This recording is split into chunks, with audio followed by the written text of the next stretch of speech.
Okay, good afternoon, everybody. I thank Dr. Anwanto for including me in this forum. My talk will be posterior polar cataract, the nightmarish challenge to almost all the phaco surgeons. I have no financial interest to disclose. So these are the background of the posterior polar cataract. You all know posterior polar cataract is a round discoid opaque mass that is composed of malformed and distorted lens fibers located in the central posterior part of the lens. And there is a high incidence of bilateral presentation. There is sporadic or familial, and the pathogenesis is caused by persistence of the hyalid artery, invasion of the lens by mesoblastic tissue, and forms during embryonic life, but it may be symptomatic quite late in the lifespan. But the surgical importance of PPC is challenging because there is a very high incidence of intraoperative PC rupture. So the surgeon has to be always alert and conversant with all the mechanisms to manage such kind of thing. There is actually the posterior capsule is weak, or there may be a pre-existing defect in the posterior capsule as well. So there is a diagnostic dilemma whether it's a true PPC or a posterior subcapsular cataract with a central plaque. So we have to do a thorough slit lamp examination to arrive at a proper diagnosis before the surgery.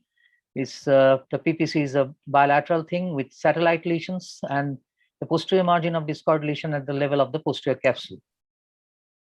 So in this pictures, probably this one is true posterior polar cataract with satellite lesions. The other may be true PPC or posterior subcapsular cataract with central plaque.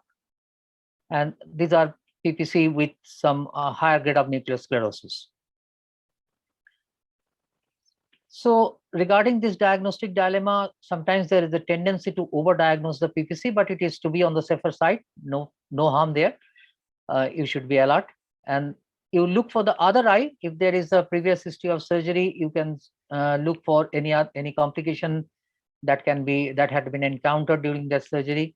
Anterior segment OCT is a new armamentarium in the diagnosis. It can diagnose PPC most of the times, but it cannot definitely say whether there is a pre-existing posterior capsular defect or not. And you have to do a thorough counseling with the patient with everything explained regarding the increased time of surgery, increased risk of the nucleus drop and intervention of VR surgery, and capsulotomy later on. And in case of unilateral cases, there is always a chance of risk of amblyopia, and visual acuity may not be as desired by the patient. So this thing has to be counseled out before you start your surgery. And these are the clinical classifications. One is by Daljit Singh, where there is this onion peel or bullseye appearance. This is combined with the PSC and PPC combined. He classified according to that. And the Schroeder classification is mostly in the pediatric group with the visibility of the red reflex through a dilated pupil. So with this background, we approach the case of a PPC, where these are the steps we go through. Your capsular axis should be around 5 millimeter, because most of these cataracts are soft cataracts. So if there a PCR happens, you should have a chance of the scope of having an optic capture. Or in case of higher nucleus sclerotic cases, you can do a dark capsular axis where you want to prolapse the nucleus out of the bag into the anterior chamber if a PCR happens. But the most important steps are the hydro procedures, the nucleus management, and the maintenance of the anterior chamber. In hydro procedures, hydro dissection is relatively contraindicated. Nowadays, a very controlled hydro dissection is done with very small amount of fluid through the periphery, but never reaching the central part of the posterior capsule. But hydrodelamination is a more scientific procedure here. You go into the nucleus and delineate out the endonucleus from the epinucleus. So that will be more safer thing. And nucleus management, you manage the endonucleus first, then there will be a cushion of the epinucleus while you are managing the endonucleus. So in that case, there will be less amount of trauma to the posterior capsule, weak posterior capsule. and always maintain the anterior chamber, never allow it to inflate or deflate suddenly. So in this regard, there are two modifications or innovations made by Dr. Arup Bhowmik. One is the cannula, which we termed as PPC cannula, and the visco pump, which release visco into the anterior chamber through a foot control motorized pump system. So here we can see in this video that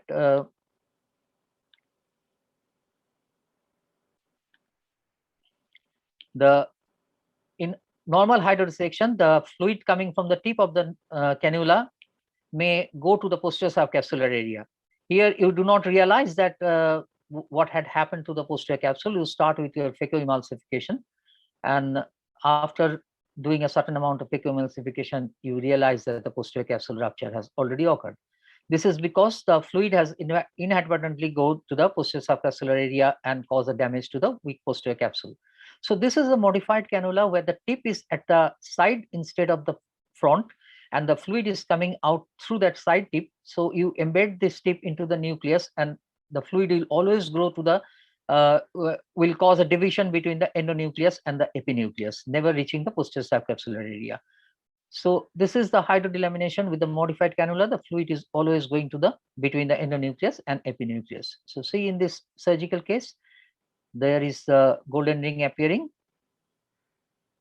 separating the endonucleus from the epinucleus. So there is less risk of damage to the weak posterior capsule. You can do multiple layers of separation. And here again, from the tip, the fluid can go to the posterior subcapsular area. Sometimes you can mechanically try to score the endonucleus out of the epinucleus before starting the phacoemulsification. Once again, you go into the nucleus. Here also, Dr. Vasavada has proposed a technique of inside-out hydrodelamination, where he makes a central trench, and through the walls of the trench, he hydrodelaminate the endonucleus. So once this endonucleus is separated,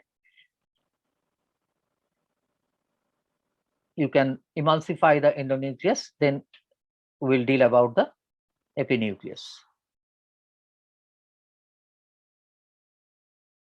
Once again, you can do this thing repeatedly, and there will be similar concentric rings of golden rings separation of the different layers of endonucleus.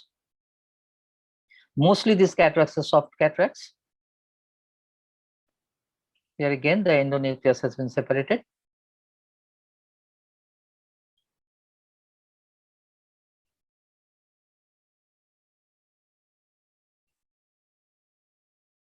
And now you start phacoemulsification. Keep all your parameters low, and you can complete the case successfully.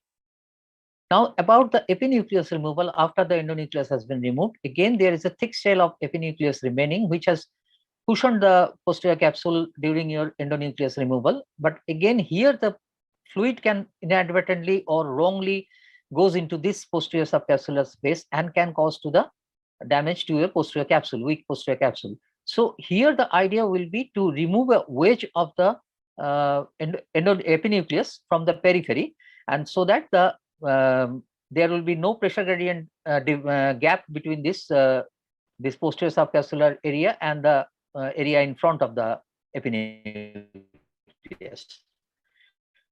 So this idea was to from the very beginning to do a perfect CCC.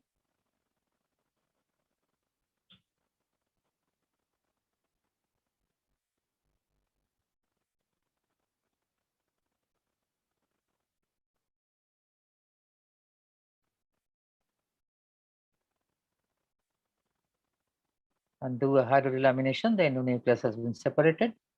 So you remove the endonucleus by phacoemulsifying with very low parameters.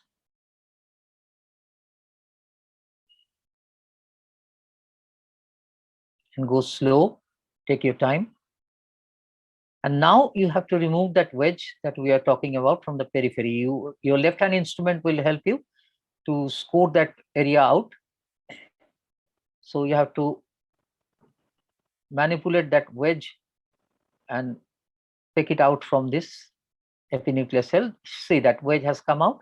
So there is that gap has been created. If after this has been created, you can also do a visco expression of this epinucleus out of this bag.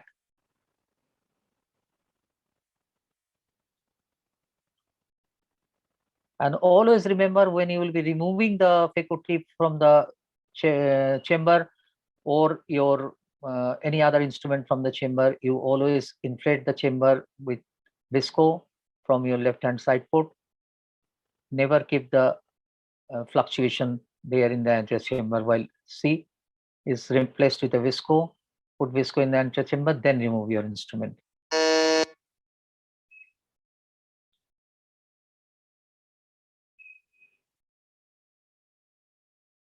So that is irrigation aspiration should be preferably with a bimanual. That will give you more control. And from the periphery towards the center, clear the central thick plaque area last. And again, while removing the instrument, before removing the irrigation, you put visco inside, and then you complete the case successfully. So if there is a PCR happens, if it is a small PCR with no vitreous disturbance, you can try for a posterior capsular axis around that PCR, do a dry cortical cleanup, and you can go ahead with the in the bag IOL placement. But if it's a larger PCR with vitreous disturbance, you have to do a vitrectomy, either anterolimbal or pars plana. Then you choose for a sulcus-fit AC IOL, or you sometimes you can postpone the case for a secondary SF or AC IOL. And if there is a nucleus drop, then of course you have to send it to VR surgeon to manage. So tricks in a successful PPC management, in my opinion, that the surgeon should always be alert. Even at the end of surgery, while you are hydrating your corneal wound, you should not put enough pressure. You should not inflate the anterior chamber very highly. It can also cause to a rupture of the weak capsule. And the rest of the thing is that you should be very patient, very patient. You take your time, keep your phaco parameters low, keep your machine at a very low profile, and always maintain the anterior chamber. Never allow it to inflate or deflate suddenly. Thank you, everybody, and thank you, Dr. Anmonto, once again. Over to you.